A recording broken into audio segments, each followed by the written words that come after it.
नमस्कार back to our channel friends. मैं सबका अपने चैनल स्टॉक्स फॉर लाइफ पे बहुत स्वागत करता हूँ दोस्ती फिल फैमिली डे फिल्म में। बस सबको पता है कि शाम को हमारी एक वीडियो आती है स्टॉक फटाफट या फिर न्यूज़ फटाफट, जहाँ पे वीडियो एक चर्चा ने कौन स्टॉक में क्या न्यूज़ आ रही है और क्या बेस्ट बाइंग लेवल इमर्ज हो रहा है।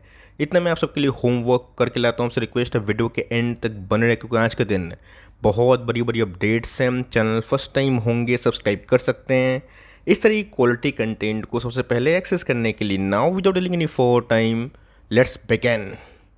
इस बात की जाए, बाजार की अच्छी खासी तेजी भरा माहौल देखने को मिला, और खासकर दोस्तों आज केमिकल्स में अच्छी खासी तेजी थी। इसलिए जिनके पोर्टफोलियो में केमिकल्स के स्टॉक्स होंगे, अच्छा खासा रॉकेट की उड़ान दिखाई पड़ी होगी। ऑल्दो आज के दिन भी एफ ने नेट सेलिंग करी है, जिसकी क्वांटम फ्रिक्वेंसी की बात की जाए 550 करोड़ के आसपास है।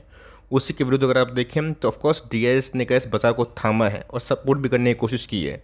600 करोड़ के आसपास बाइंग दिखाई दे रही है। देखना दोस्तों क्वाइट इंटरेस्टिंग होने वाला है, बिकॉज इस मंथ में दोस्तों इंडिया के Q2 के जीडीपी आएंगे आंकड़े, जहां पे दोस्तों आरबीआई के गवर्नर ने ना एक बहुत ही बड़ा स्टेटमेंट दिया है कि कैसे इंडिया का Q2 जीडीपी सबको सरप्राइज कर सकता है।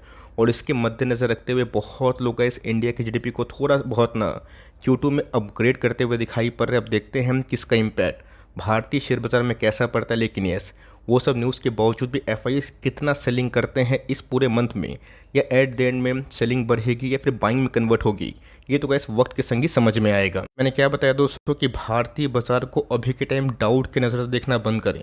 यस, ग्लोबल क्यूज थोड़े बहुत नेगेटिव पॉजिटिव चलते रहते हैं, बट इंडिया के जीडीपी के आउटलुक की बात की जाए ना, ये दिनों दिन गैस बढ़ता हुआ देखने को मिल रहा है, जो क्वाइट सरप्राइजिंग है। मैंने क्या बताया कि गवर्नर की तरफ से जब बड़ी स्टेटमेंट आती है कि Q2 के नंबर सरप्राइज हो सकते हैं, तो मार्केट एस्टिमेट करता है कि शायद कुछ नया चीज़ हमें दिखाई पड़े। तो FY24 के गैस जो सेकेंड क्वार्टर है ना, उसको मे बी 7% के आसपास उछाल दिखाई पड़े, जहाँ पे एक्सपर्ट की तगड़ी जो मानसिकता है, कमेंट्री है, मौजूदा प्राइस में दिखाई दे रही है। यहाँ गैस चाहे वो फिच की बात की जाए, ऑफकोर्स मॉर्गन स्टैनली की बात की जाए, या फिर वेरियस डेमोग्राफी की बात की जाए, जो ऑफकोर्स इंडिया जैसे इमर्जिंग कंट्री को बेनिफिट दे रहे हैं ना, उन सब में जीडीपी कंटिन्यूसली बेसिस पर राइज होता हुआ देखने को मिल रहा है। यहाँ पे गैस फिच की बात की जाए, उनको लगता है कि इंडिया का near term medium term GDP ना 70 बेसिस पॉइंट से बढ़ सकता है, और ऑफकोर्स ये 6.2% के आसपास हो सकता है। और इस पूरे खेल में गैस डेमोग्राफी डिविडेंड, इसका एक बहुत ही बड़ा रोल प्ले हो रहा है। आपको याद होगा मैंने गैस कभी भी इंडिया को ना डिस्क्राइब किया है 2020-21 के बाद एक ही बात बताया है कि यंग पॉपुलेशन बढ़ रही है, जीडीपी पर कैपिटा धीरे धीरे ना बहुत ही रॉकेट की उड़ान करेंगे, जिसका फ़ायदा आज नहीं बल्कि एक टिकट के बाद ज़्यादा समझ में आएगा। और ऑफकोर्स कैसे उसका आउटकम ना हमने बहुत सारे मिड कैप और स्मॉल कैप में देखे हैं, जो कंजम्पशन बेस में ना बहुत ही अच्छा परफॉर्म कर रहे हैं। तो सारे का जो फेवर है न्यूज़, वो इंडिया के हक में जाते हुए देखने को मिल रहा है। अब देखते हैं कि ग्लोबल क्यू से क्या पॉजिटिव और नेगेटिव न्यूज़ आती है, जिससे इंडियन बाजार को इम्पैक्ट पड़ता है। बीच में गैस आज वीवीएल के नंबर्स हमें देखने को मिले, और उसमें दोस्तों जो की हाईलाइट पॉइंट्स है वो मैं बताना चाहूँगा। अब बहुत लोग नंबर पढ़ के निराश हो गए, मुझे गैस समझ में नहीं आ रहा है कि मैं कैसे उधर पे कमेंट का रिप्लाई करूँ। बहुत लोगों ने कमेंट पिछली वीडियो में किया था कि सर वीवीएल के नंबर से ना मैं उतना सरप्राइज़ नहीं हूँ, खुश नहीं हूँ, और ऑफकोर्स भागा नहीं। लेकिन दोस्तों मुझे कोई बड़ा डाउट नहीं होगा कि आने वाले कल में निफ्टी 50 का भी स्टॉक बन जाए। सबसे पहले क्या जो की हाईलाइट पॉइंट वीवीएल में हुआ है वो समझिए कि जो इनका एक्सपेंशन कैपेसिटी है ना डिस्ट्रीब्यूशन का, जो टारगेट था 3.5 मिलियन के आसपास, वो 3 मिलियन के आसपास ऑलरेडी गैस कंटिन्यू होता हुआ देखने को मिल रहा है। और सबसे इंपॉर्टेंट चीज़ वीवीएल ने गए जो बाजी मारी स्टिंग एनर्जी ड्रिंक से, जहाँ पे इनके मार्जिन्स ना काफ़ी हाई होते हुए देखने को मिल रहे हैं। ये कैसे एक बहुत ही की ट्रिगर पॉइंट है, जहाँ पे स्टिंग ने इनकी प्रॉफिटेबिलिटी को बूस्ट किया और नंबर्स का हेल्दी किया, सुपर हेल्दी मैं बोलना पसंद करूँगा। रही बात का डेयरी इंडस्ट्री में ना और स्पोर्ट ड्रिंक में, जूस सेगमेंट में वीवीएल बहुत तेज़ी से अपने एक्सपेंशन फोकस कर रही है। सबसे पहले कैसे बताना ज़रूरी समझता हूँ कि एनालिस्ट का एक फोरकास्ट होता है, एस्टिमेट होता है। वीवीएल की बात कीजिए, अपना रीच गैस भारत तक सीमित नहीं रखा है, अफ्रीका में ना बहुत तेज़ी एक्सपेंशन हो रहा है। इस बार गैस वीवीएल ने सेकेंड हाईएस्ट प्रॉफिट को दर्ज किया, जो कि 500 करोड़ ऊपर हमें देखने को मिल रहे हैं। रही बात कैसे एस्टिमेट की ना, वो 468 करोड़ के आसपास एवरेज जो मीडियन है वो दिखाई पड़ रहा है। रही बात इनके टॉप लाइन की, तो सारे फिगर्स गैस उम्मीद से अच्छे आते हुए देखने को मिल रहा है। इसीलिए वीवीएल ना आज नंबर्स के बाद नेगेटिव परफॉर्म नहीं किया। गैस बहुत लोग कमेंट्स चेक करता हूँ, मुझे देखना काफ़ी इंटरेस्टिंग लगता है। उधर पे गैस एक महाशय ने पूछा, बोला कि सर वीवीएल में पोर्टफोलियो में 20% है, इसलिए नहीं भाग रहा है। आप क्या चाहते हैं कि वीवीएल कभी गिरे ही ना। और दोस्तों कोविड के बाद जो enormous amount of wealth create हुआ है ना, ये मामूली बात नहीं है। एक बार वीबीएल का साइज़ देखिए और जिस हिसाब से गैस कंपनी एक्सपैंड कर रही है और ऑफकोर्स इतने अच्छे पैसे बनाने के बावजूद भी, मोनोपोली होने के बावजूद भी गैस 60 के पी मिलना ना, ये बहुत ही लकी बात है। आप सबको अच्छे से पता है कि मेरे पास वीबीएल है, इसका मतलब ये नहीं कि मैं सिर्फ बुलिश कमेंट्री करूँ। वीबीएल दोस्तों हमने 2020 के कोविड के बाद डिस्कस किया था और जहाँ पे गैस एक समय बहुत पैनिक था और उस समय गैस वीबीएल को पिक करना ना अपने आप में ही गट्स का बात है, लेकिन जिन्होंने सही टाइम पे एंट्री की उनका गैस बहुत ही बड़ा वेल्थ क्रिएट हुआ। आप कंपनी का साइज़ भी देखिए, उस समय गैस कंपनी का मार्केट कैप जब हमने फाइंड किया था 16,000 करोड़ के आसपास थी। आज दोस्तों 1,23,000 करोड़। मतलब वीबीएल ने 3 बार बोनस और 1 बार स्प्लिट नहीं बांटा होता तो इसका प्राइस 4-5 हज़ार के ऊपर होता। कंपनी के नंबर्स का काफ़ी इनलाइन है और उम्मीद से काफ़ी अच्छे हैं। एक्सपर्ट्स के जो टारगेट्स थे उस जगह इस कंपनी अच्छे पेश किए हैं। तो मैं एक ही बात बोलूँगा, लॉन्ग टर्म होल्ड करें। और ये गाइस 1 साल हाई पे ही ट्रेड कर रहे हैं, जब तक गैस फ्रॉड थोड़ा नहीं निकलेगा ना, रैली सस्टेन करना थोड़ा मुश्किल। अब देखते हैं कि आने वाले कुछ दिनों में बाजार का मोमेंटम ठीक रहा और ये कंपनी नया फ्रेश हाई लगा के 1000 का लेवल तोड़ती है, तब एक नई रैली बनेगी और एल्स हमें फिर से 5-10% का पुल बैक कभी भी एक प्रॉफिट बुकिंग सीजन में दिखाई दे सकता है। स्टॉक नाइट्रेट की बात की जाए तो मैंने गैस आज पहला वीडियो केमिकल को समर्पित किया है, जहाँ पे बहुत सारे केमिकल्स कंपनी के नंबर्स के बाद ना जो आउटलुक बन रहा है उसको मैंने बताया कैसे गैस आरती इंडस्ट्रीज आज 10% भागी डिस्पाइट कि उनके नंबर्स पुअर थे, बट जो Q2 के गाइडेंस थे और ऑफकोर्स जो लॉन्ग टर्म व्यू था और कंपनी के एस्टीमेट से अच्छे नंबर्स पेश करना बहुत सारे केमिकल्स कंपनी को ना काफ़ी फ्यूल अप कर दिया है। तो कल गैस दीपक नाइट्रेट के 7 नवंबर को आने वाले हैं Q2 के नंबर्स देखते हैं कैसे हमें देखने को मिलते हैं। ऑल दो गैस कंपनी बहुत ही सुपर हिट सॉलिड है। LIC ने गैस पिछले कुछ समय से अपने स्टेक को ट्रेमेंडसली बढ़ा लिया है, 1% से सीधा 8-9%। ये एक बहुत बड़ी बात होती है। तो कंपनी गैस लॉन्ग टर्म में बहुत ही मजबूत है, बट फ़र्क इतना ही है आपका देखने का नज़रिया कितना है। शॉर्ट टर्म गैस पेन नहीं सहेंगे ना, लॉन्ग टर्म में वेल्थ क्रिएट करना काफ़ी मुश्किल हो सकता है। फाइनेंस की बात की जाए, इनके भी गैस नंबर्स काफ़ी इनलाइन थे, लेकिन ये जो QIP की न्यूज़ थी, आपको पता है कि कंपनी फंड रेस करने वाली थी 10,000 करोड़ के आसपास। उनका प्राइस दोस्तों एग्जैक्टली 7533 के आसपास आज ही के दिन शाम को रिवील होता हुआ दिखाई दे रहा है। बात कंपनी के फंडामेंटल्स की मुझे गैस बहुत ही मजबूत दिखाई पड़ती है। मैंने क्या बताया कि अगर GDP पर कैपिटा बढ़ता है, इंडिया का डेमोग्राफी डिविडेंड फ़ायदा में आता है, इंडिया में कंजम्पशन थोड़ी फिर से बढ़ती है और मैन्युफैक्चरिंग भी बढ़ती है, तो ऑफकोर्स गैस उसके लिए चाहिए तगड़ा फाइनेंस।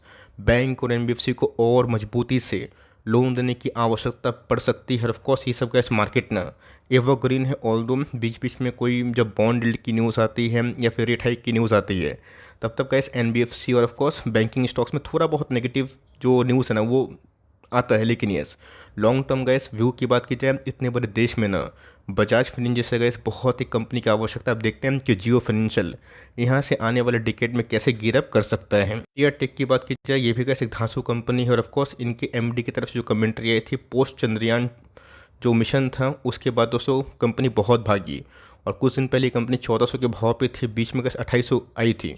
अब कंपनी के 8 नवंबर को नंबर से हम देखते हैं कैसे होते हैं। कंपनी की बात की जाए, थोड़ा सा प्राइसी वैल्यूशन पे गैस कंपनी ट्रेड करती है, बट कंपनी अच्छी है। आपको याद होगा कि 1000 के लेवल पे हमने इसको खरीदा था, उसके बाद कंपनी 2500 के आसपास गई और फिर गिर के 1400 के आसपास भी आई थी, 1300 और फिर भाग के 2800 के आसपास हमें देखने को मिली। अब देखते हैं कंपनी के वैल्यूशंस तो हाई है, बट जो गाइडेंस कमेंट्री और जो मेक इंडिया का थीम है उससे कंपनी को कितना फ़ायदा मिल रहा है। ऑटो की बात की जब आपको याद होगा दोस्तों, हाल फिलहाल में ही मैंने इसके ऊपर 1-2 बार कवरेज दी थी और बताया था कि अगर आपको ऑटो एंसिलरी में सस्पेंशन टाइप स्टॉक को पसंद है पिक करना और ऑफकोर्स कंपनी डेट फ्री हो और कंपनी में बिल्कुल फ्रॉड ना हो और लॉन्ग टर्म विजन बहुत ही अच्छा इसलिए हो बिकॉज प्राइस ट्रेडिंग काफ़ी एडजस्टेड हो, तो ऑफकोर्स गैस आज इनके नंबर्स हमें देखने को मिली और नंबर्स मुझे गैस काफ़ी इनलाइन दिखाई दे रहे हैं। आपको 100 के लगभग कोई स्टॉक चाहिए ऑटो एंसिलरी पार्ट्स से। मैंने क्या बताया कि 100 का स्टॉक दोस्तों बहुत मिलेगा, कुछ केमिकल्स के मिलेंगे तो कुछ फार्मा के मिलेंगे तो कुछ ऑटो के मिलेंगे। आपने देखा कि टालब्रोस को जब हमने फाइंड किया था 650 के आसपास कमेंट्री दी थी, कंपनी डबल भी हुई बिकॉज प्राइस ट्रेंडिंग काफ़ी कम था अपने पीयर से। तो इस कंपनी में भी गैस कोविड के बाद रैली तो हुई, लेकिन अभी भी गैसे साइडवेज पैटर्न पे है और जब भी कैसे कंपनी रैली देती है तो स्ट्रॉन्ग रैली होती है। तो कंपनी फंडामेंटली अच्छी है। अपनी रिसर्च करने के बाद इस कंपनी को आप ट्रैक एंड वॉच कर सकते हैं, रिस्क के सबकी मर्जी की बात है। सन फूड की बात की जाए, ये भी कैसे बहुत ही प्रतिभाशाली और ऑफकोर्स एक मजबूत कंपनी है, बट पिछले कुछ समय से इस कंपनी में बिल्कुल भी रैली हमें देखने को नहीं मिल रही। ऑल दो कंपनी ने बीच में स्प्लिट बांटा था, एक के बदले 5 शेयर मिले थे, उस लेवल से तो गैस हम लोग अभी प्रॉफिट में। लेकिन यस, जो रैली गैस कंपनी विटनेस करी थी 700 के आसपास गई थी, उससे गैस कंपनी 2-3 क्वार्टर से उभरी नहीं है। बात कंपनी के फंडामेंटल्स की, मुझे गैस लॉन्ग टर्म में कंपनी में काफ़ी पोटेंशियल दिखाई पड़ता है। अगर आपको ये लगे ना कि इंडिया का कंजम्पशन स्टोरी बढ़ सकता है, एफएमसीजी राइज कर सकते हैं, उसके पीछे गैस कॉन्ट्रैक्ट मैन्युफैक्चरिंग का एक थीम आते हैं, उसमें कैसे कंपनी फिट बैठती है। ऑल दो एक डेट का इशू है जो कंपनी एक्सपेंशन के लिए ना उठा रही है, जिसको टाइमली रिपेमेंट कर रही है। अब इनके नंबर्स भी कैसे 8-9 तारीख को schedule, if I am not wrong. अब देखते हैं कि नंबर्स कैसे होते हुए देखने को मिल रहे हैं। नंबर्स अगर इनलाइन होगा तो कॉन्फिडेंस लेवल और बूस्ट होगा, और थोड़ा सा अगर उलटफेर होता है तो उसके ऊपर गैस क्या कमेंट्री आ रही है और क्या गाइडेंस आ रही है फ्रॉम द मैनेजमेंट, वो भी गैस मैं टाइम लिप को बता दूंगा। पाइप एंड फिटिंग की बात की जाए, ये तो गैस एकदम डेड स्टॉक बनता हुआ देखने को मिल रहा है, इसमें तो कोई रैली नहीं है। ऑल दो मैं बताना ज़रूरी समझता हूँ, कल है गैस 7 नवंबर और प्रिंस पाइप अपनी Q2 के नंबर्स पेश करेगी। मैं आए दिन देखता हूँ कि बहुत लोग कमेंट करते हैं कि सर प्रिंस पाइप कब चलेगा, प्रकाश पाइप तो डबल से ज़्यादा हो गया, ट्रिपल के लगभग गया था, फिर से करेक्शन हुआ। बट प्रिंस पाइप की बात की जाए 700 का लेवल जाते ही कंपनी गिर जाती है। जितना लंबा बेस फॉर्मेशन होगा, जितना लंबा कॉन्सोलेशन होगा और जितना अच्छा कंपनी के अर्निंग्स होंगे, उतना ही अच्छा रैली करेगी। ऑल दो गैस कॉन्सोलेशन में तो कोई डाउट नहीं है, जो कंपनी पिछले कुछ समय से विटनेस कर रही है, लेकिन अर्निंग्स में भी ना एक दमदार ब्रेकआउट होना ज़रूरी है। तो गैस कंपनी के अर्निंग्स इन लाइन नहीं आएंगे और कंपनी के टॉप मैनेजमेंट द्वारा जो कमेंट्री है बुलिश थोड़ी नहीं आएगी, तब तक परफॉर्म करना थोड़ा सा मुश्किल है। ऑल दो गैस लास्ट क्वार्टर के नंबर्स थोड़े एडजस्टेड थे बिकॉज ऑफ ERP सिस्टम, जो कंपनी ने वन टाइम एडजस्टमेंट किया था। अब देखते हैं हम किस क्वार्टर के नंबर्स कैसे हैं। ऑल दो अभी भी गैस जो लीडर कंपनी है एस्टेल एक्सेप्ट सुप्रीम, उसने ब्रेकआउट नहीं दिया। अब देखते हैं हम किस कंपनी के नंबर्स कैसे हैं। अगर आप मुझसे एक लाइन में पूछें कंपनी को बेचना है या फिर रखना है, मैं तो गैस होल्ड करना ही पसंद करूंगा। अगर बेचने लगा ना तो कॉन्सोलेशन फेज में गैस मैं कंपनी पे ट्रस्ट ही नहीं कर पाऊंगा। ऑल दो गैस कंपनी के बैलेंस शीट मुझे काफ़ी मजबूत लगते हैं, और वही होते हैं कि FIS द्वारा या फिर DIS द्वारा स्टॉक का एकुमुलेशन किया जा रहा है, और पब्लिक की होल्डिंग्स कंपनी बहुत ही कम हो गई है। कल का दिन बहुत ही इंपॉर्टेंट, और खास करके जो गाइडेंस है ना उस पर मेरी फोकस होगी कि कंपनी आने वाले कल में क्या एक्सपेंशन प्ले कर रही है। ऑल दो चार्ट से तो कैसे जो लग रहा है ना, नंबर्स के पहले नंबर्स डल आ सकते हैं, बिकॉज नंबर्स अगर अच्छे आने होते बाजार को लगता तो कंपनी का प्राइस 750 के आसपास होता है। तो नंबर्स देख लेते हैं कि कल के दिन क्या होते हैं। नंबर्स अगर इनलाइन होते हैं और ऑफकोर्स गाइडेंस सही होती है, तो मुझे लगता है कि इसको और भी 2-4 क्वार्टर देखने में कोई हर्ष वाली बात नहीं है। फिर इंडिया की बात की जाए, शनिवार को इनके नंबर्स आए थे अलॉन्ग विथ RT इंडस्ट्रीज़।